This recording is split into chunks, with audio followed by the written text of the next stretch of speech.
जय हिंद दोस्तों। तो स्वागत करते हैं एक बार आपका फिर से आपके अपने भाई के YouTube channel IAS my target पे। तो दोस्तों, हर दिन की भांति जो है आज भी इस वीडियो का सेशन में जो है हम आंसर राइटिंग प्रैक्टिस करेंगे, वो भी लाइव कैमरा के सामने, ठीक ना।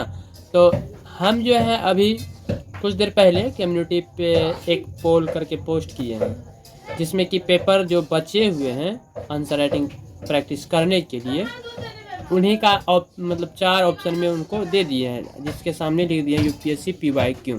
ठीक है, तो आप लोग वोटिंग के माध्यम से ये बताइए कि हम अगला पेपर, जैसे इनमें 2 प्रश्न है, अभी 9 और 10 जैसे कवर हो जाएंगे तब तक आप लोग वोटिंग कर दीजिए उस पर, तो कौन सा पेपर सॉल्व करें। ठीक है, तो उस पर सारा पेपर दिया हुआ है, वहाँ पे आप वोटिंग कर सकते हैं। जिस पे सबसे ज़्यादा लाइक वोट मिलेंगे वही वाला पेपर लाएंगे, ठीक ना।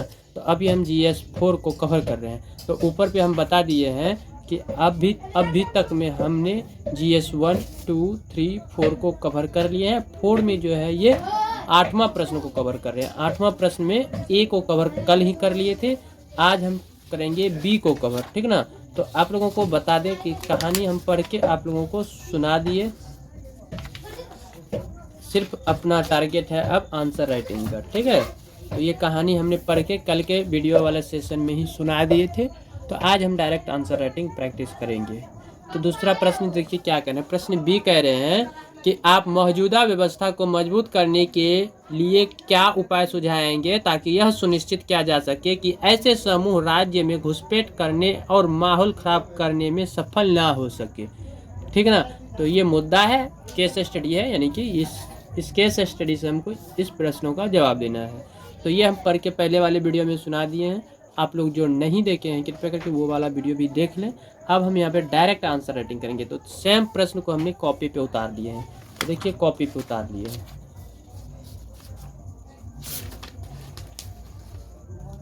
तो देखिए यहाँ पे हमने कॉपी पे उतार लिए हैं। अब सिर्फ आंसर लिखना है, तो वो भी कैमरा के समक्ष। तो आप लोग कमेंट करके बताइएगा कल का जो प्रश्न लिखे थे कैसा रहा, ठीक है। तो आज का हम प्रश्न का आंसर देंगे। तो आप लोगों के मन में प्रश्न चल रहे होंगे ये क्यों दिखाते हैं, तो हर दिन की भांति आज भी बता दें, ये प्रमाण स्वरूप आप लोगों को दिखाते हैं कि ये ओरिजिनल पेपर है, ठीक ना।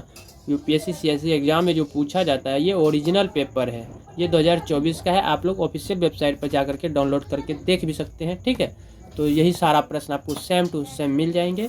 अब रही बात आंसर की, तो आंसर जो है सबका, इस खास करके सब्जेक्टिव में जो है सबका अपना अपना माइंड सेटअप होते हैं, सब अपना अपना तरीका से आंसर प्रस्तुत करते हैं।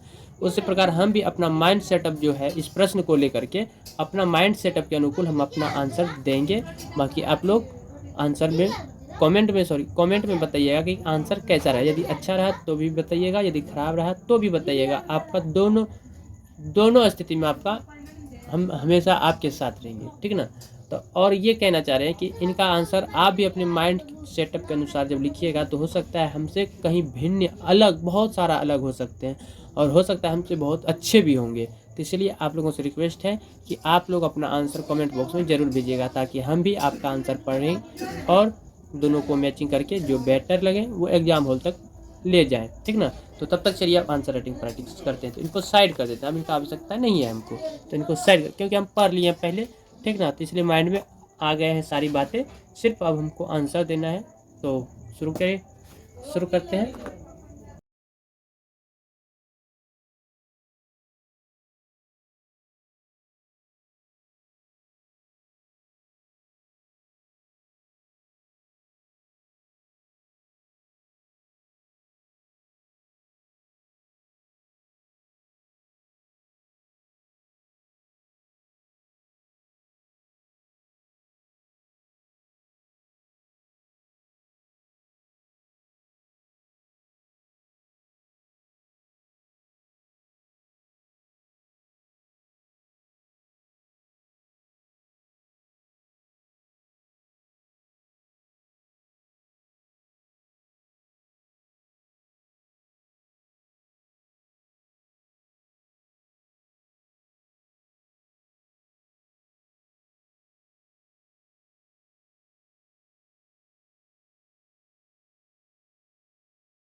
तो गाइस ये रहा बी का आंसर, ठीक ना। तो चलिए एक बार आप लोगों के पीछे पढ़ के सुना देते हैं। तो देखिए 8 के बी में हमने आंसर में क्या दिए, तो इधर हम लिखे थे आंसर 8 का ए का है, उसके बाद आंसर 8 का बी है। तो आंसर 8 का भी हम आप लोगों के समक्ष आंसर राइटिंग किए। तो चलिए पढ़ के सुनाते हैं। देखिए हमने क्या लिखे इसमें लिखे कि मीडिया एक शक्तिशाली, प्रश्न पहले भी सुना दिए हैं, ठीक ना। आंसर पढ़ने से पहले एक बार फिर से प्रश्न पढ़ के सुनाते हैं। देखिए प्रश्न कह रहे थे कि आप मौजूदा व्यवस्था को मजबूत करने, मौजूदा व्यवस्था कौन सा व्यवस्था, ये वाला, ठीक ना। तो ये वाला व्यवस्था को आप लोग याद रखिएगा। यहाँ जो केस स्टडी बताया गया यानी कि ये जो पढ़िएगा, तो ये मुद्दा को यदि आप समझिएगा तो इन्हीं से रिलेटेड ये प्रश्न पूछ रहे हैं, इन्हीं से रिलेटेड ये प्रश्न है। और इस प्रश्न में कहा है कि आप मौजूदा व्यवस्था को, यानी कि इसमें जो व्यवस्था मौजूद है, मौजूदा व्यवस्था को मजबूत करने के लिए क्या उपाय सुझाएंगे ताकि यह सुनिश्चित किया जा सके कि ऐसे समूह राज्य में घुसपैठ करने और माहौल खराब करने में सफल ना हो सके।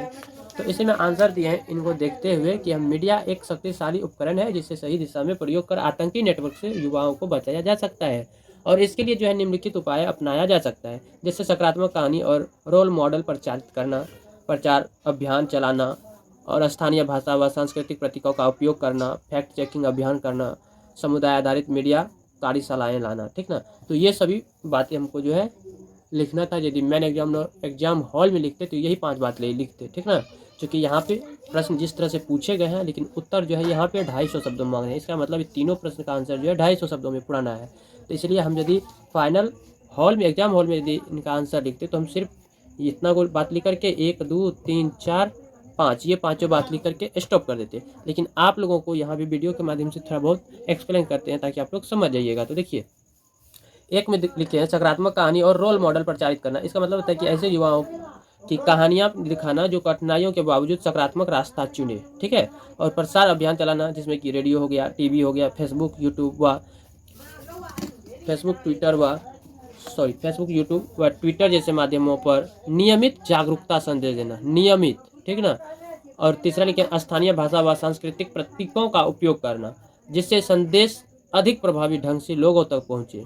और चौथा लिखे हैं फैक्ट चेकिंग अभियान। इसका मतलब होता है कि फेक न्यूज़ जो चलते हैं ज़्यादातर, तो फेक न्यूज़ व दुष्प्रचार को रोकने हेतु एक स्वतंत्र सेल की स्थापना करना। उसके बाद 5वां समुदाय आधारित मीडिया कार्यशालाएं। इसमें जो है युवाओं को खुद जागरूकता अभियान का हिस्सा बनाना होगा, यानी कि जागरूकता, युवाओं को जो है खुद जागरूकता अभियानों का हिस्सा बनाना। और इन पहलों से न केवल सूचना का प्रभाव सशक्त होगा बल्कि युवाओं को सशक्त बनाकर उन्हें राष्ट्र की मुख्य धारा से जोड़ा जा सकेगा, ठीक है। तो यही हम आंसर में लिखे हैं। बाकी अब हम अगले प्रश्न को सॉल्व करेंगे।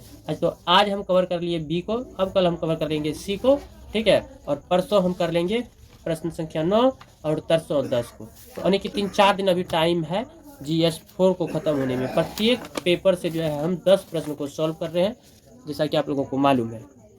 तो इसमें भी हम 10 प्रश्न पूरा के इनको भी स्टॉप कर देंगे। उसके बाद नेक्स्ट पेपर उठाएंगे, और नेक्स्ट पेपर लेने से पहले पोलिंग कर दिया आप लोगों के बीच जो है यूट्यूब चैनल पे, ये जो IAS मैथ टारगेट चैनल है, इस पे पोस्ट में जाइए, और पोस्ट में जो है एक पोलिंग पोस्ट किए हैं जिसमें कि पेपर दिया हुआ है। आप लोग जिस पे ज़्यादा वोट दीजिएगा हम उन्हीं पे अगला वीडियो लाएंगे। लेकिन 2-3 दिन अभी इस पे चलेंगे, और इसी बीच कुछ फंक्शन है घर में, तो इस वजह से थोड़ा बाधित होंगे, जिसके वजह से वीडियो नहीं आ पाएंगे। तो इसके लिए पहले ही क्षमा चाहते हैं, लेकिन प्रयास जहाँ तक रहेगा कि आप लोगों के बीच वीडियो प्रस्तुत करने का, ठीक है ना। तो चलिए अब आप लोग कमेंट करके बताइएगा आज का सेशन कैसा रहा।